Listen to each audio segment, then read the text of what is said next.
Moving Forward, sponsored by MPW Mocklink TV and Mocklink Internet, online at mpw.org. Each weekday morning, our local talk segment brings you the people who are helping move our community forward. Let's start the show. Good morning, AM 860 FM 95.1 KWPC. I'm Jordan Davis. Thanks for joining us here this morning for Moving Forward. As always, brought to you by Muscatine Power and Water. Right now, try it before you buy it. That's the big thing in MPW. You can go out, you can check out all their services, and then try it before you actually pay for it. That's pretty important, right? Give that a try. Head on over to mpw.org. Again, I'm Jordan Davis, and I'm joined in the studio this morning by Linda Anders from Unity Point Trinity. How are you this morning, Linda? Good. How are you? I'm doing excellent. We're really glad to have you on, and I feel terrible that I invited you on. It sounds like you got a little bit. Is it cold? What's that? Yeah, it's a sinus infection. We're fighting it. Yeah, those are the worst. But this is the time of year for it, isn't it? That it seems to me like it's the dry weather, and then it gets a little bit wet. A little bit more humid, I say, in the 20-degree weather that we have. But when it's constantly changing temperature on us, it makes it kind of tough. So I totally understand. Well, thanks for coming on this morning. We want to talk about an event you guys have going on, and it's actually coming up. Is it? Let's see. It's on the 13th. So is that next weekend? Next week. Next week. Okay. Yep. All right. So let's talk about it. Is it called Stop the Bleed? Yes. So we are offering a course for community members called Stop the Bleed. It's a bleeding control basic course. So it will be on the 13th for community members at 6 to 7:30 p.m. So we're hoping that you can get off of work, grab a bite to eat, and then come stop by the hospital. The course will be led by myself and Melissa Bittner, who is the trauma coordinator at Mercy in Clinton. We're partnering together to offer this at the hospital here in Muscatine, and it will be in the boardroom, which is a very useful room that we use for different meetings, and it will be a perfect setup for the course. Excellent. Okay, so Control the Bleed, now it has a lot to do with how to deal with wounds, like gunshot wounds or stab wounds, stuff like that, so that you can stop a bad bleed, something that may be life-threatening. Correct. And because this is not, this isn't a fix-it, this is a stop the bleeding so it's not so bad, so that there's more time for paramedics to show up, right? Correct. Okay. Yeah. So this all started after the Sandy Hook shooting. And if you recall, there were 20 children that were injured and 6 educators that day. And a lot of them potentially could have been saved if there were things like Stop the Bleed put in place. So the Hartford consensus came together with law enforcement, government agencies, and also the American College of Surgeons to really determine what do we need to do. And in 2018, there were 340 mass shootings in the United States. So we need to be able to not only have medical personnel, law enforcement personnel, but we also need civilians to know what to do in case this were to happen. And of course, we don't want anything like this to happen in our community here in Muscatine.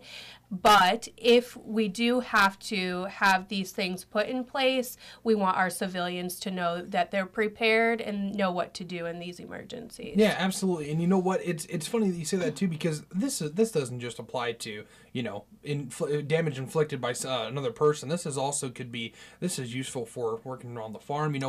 I was taught how to use a tourniquet years and years ago because one time I fell into our pond once and I landed on a stump and it put a huge gash in my leg. And while we did not tourniquet it then, that's the kind of thing where I was like, what do you do in that situation? You're out by yourself working on the farm or something like that, or you're just a couple of you and you can't get back real quick. Well, this is one of those things. So this is very practical, not just for, exactly. But of course this is the kind of thing where it's come about because of the tragedies, so that'll be the main thing talked about. But it does have other uses. So don't think that just because you're like, oh, that'll never happen here, it's going to have more uses. It's going to be good information to have outside of worrying about those horrible tragedies. So. Yeah, and of course, Muscatine is not shy to tornadoes. Mm-hmm. So if something like that were to happen and you got a large gash in one of your extremities, we want to teach you real life application. So we will teach you the use of an actual medical tourniquet. You brought one in. I did. Excellent. So we will teach you how to use this if there are ones available, but we'll also teach everyone how to tourniquet with what you have. So if you have to use your shirt,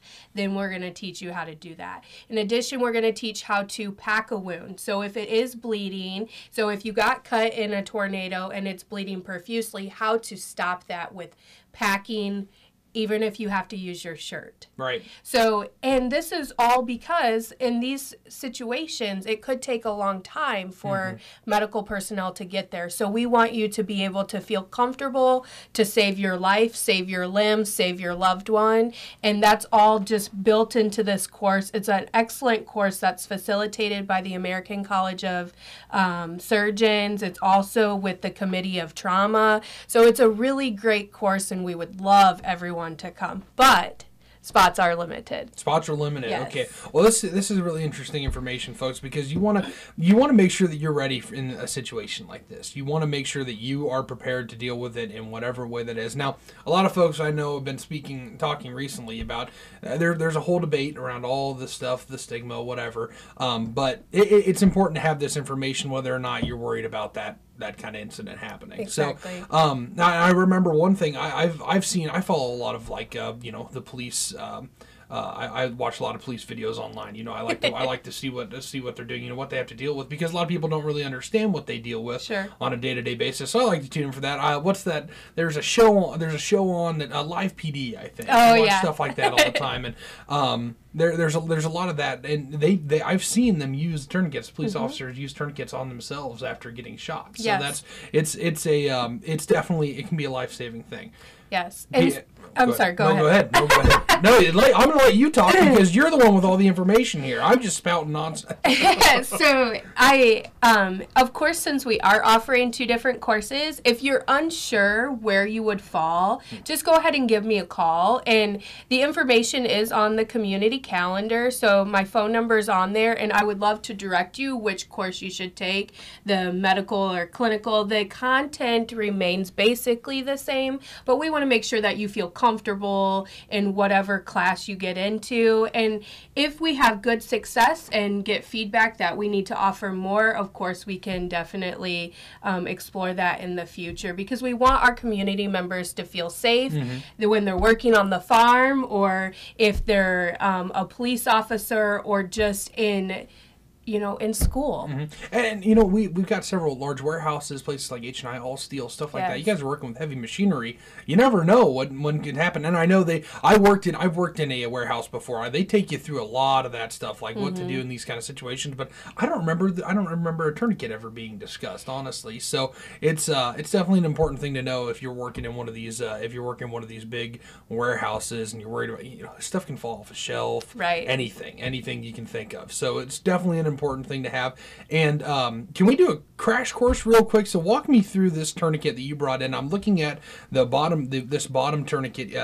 She's brought it, for those of you watching on YouTube, you might be able to see it. Maybe John will switch over, but it's on one of these screens. That there he is. He brought it over to this one. So she brought in this. It's a very simple walkthrough guide for how to keep that blood from just flowing, because people don't always think about the fact that there are huge arteries in your arms and your legs and stuff like that. So you could be bleeding profusely, and you think it's a flesh wound, a little Monty Python for you, whatever. But even that bleeding can be life-threatening, even if it is just as simple as you cut your arm, even down on your forearm or something like that. That bleeding can be life-threatening. So definitely want to. So walk me through this bottom one. Now, it looks like this little device here has got. Now that looks like a crank. Am I understanding? It is like a crank. That's a very good way to think of it. So you would completely undo the Velcro. You're going to wrap it around the extremities. So as you can see, it does get rather large. So if you did need to put it on a thigh, you could go ahead and do that. And then you're going to pull it tight. And when I mean tight, because like Jordan said, if you do slash an artery or have an artery that's bleeding, you want to apply complete pressure so that artery stops the bleed. Okay. So then once you apply it, you will, just like Jordan said, you're going to crank. And you're going to crank and crank and crank until it is extremely tight. And then you're going to lock it in. Okay. And if it is still bleeding, you need to crank tighter. Crank tighter. Okay. So you can tell. I've seen those kind of wounds. When I filmed the pond, I saw what that looked like. So I understand that it is that it'll pump out. Yes. It's graphic. I apologize. But you'll be able to tell pretty quick if it's still bleeding or if it's just, it's an open wound. So, right. Definitely. So that's an intense. So they're also looking into putting these tourniquets maybe where there's AEDs, which is a defibrillator, correct? Correct. So if you are maybe at the gym or at a variety of locations like Hy-Vee and places like that, some of them have AEDs mounted for emergencies.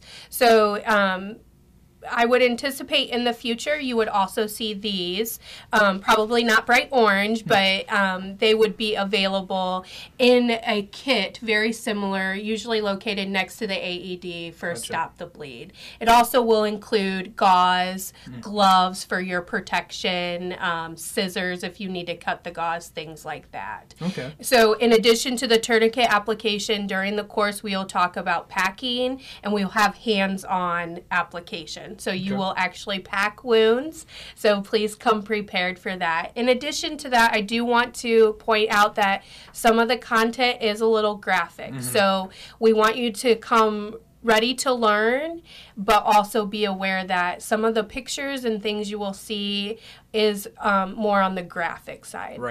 Right, but you got to prepare yourself for any kind of situation. You can't be want to be freaked out when it comes to just trying to deal with, even if it just seems like a minor cut. If it's bleeding profusely, it's got to be taken care of. So, and on your sheet here, so it shows that tourniquet above. It's well above where the wound actually is. Yes. So it's not like you don't. I've seen people. You watch movies and you see what they do on there, and they'll put a tourniquet directly over the top of the wound and tight, whatever. That's not what you're after here, right? It needs to stop above. Correct. So if I cut my wrist when I was doing dishes, I would put it above the actual site, and in case we need to also apply a second one. Maybe the first one we couldn't get tight enough, maybe the size of my extremity or the size of the wound, so we could also apply a second one if we had that. Okay. So it does not go over the wound, it goes above the wound. As much as that it makes sense logically. It's like, we'll put it right over the wound. It can't bleed out of the hole if the hole's covered. Well,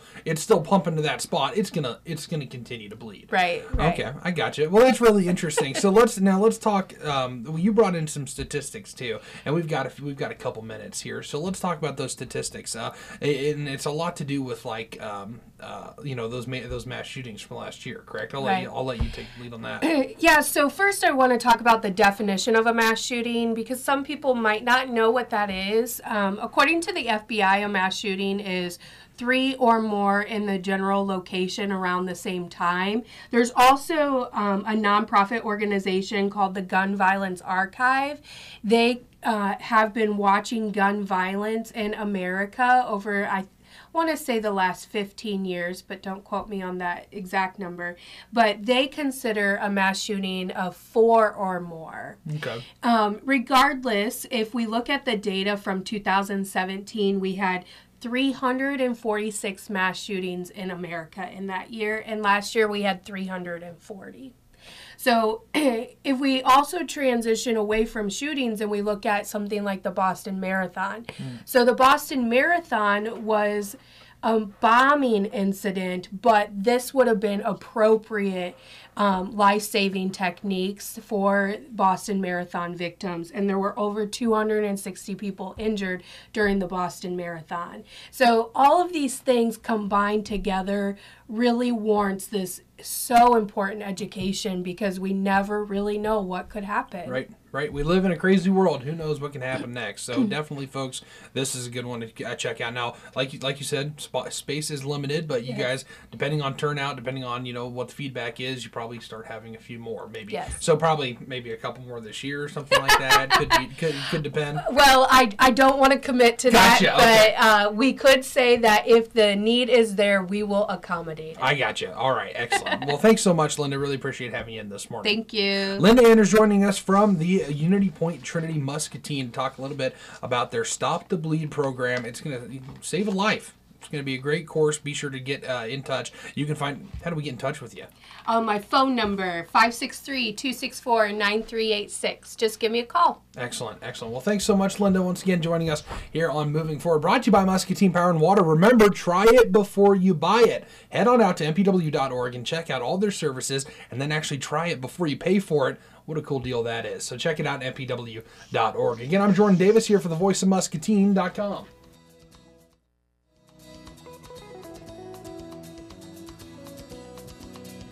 You've been listening to Moving Forward on the Voice of Muscatine, KWPC, AM 860, FM 95.1. Thanks to our sponsor, MPW Digital TV and MockLink Internet, the local providers at mpw.org. And remember, Moving Forward, each weekday at 8:15 to learn how Muscatine is on the move. Funeral announcements are next.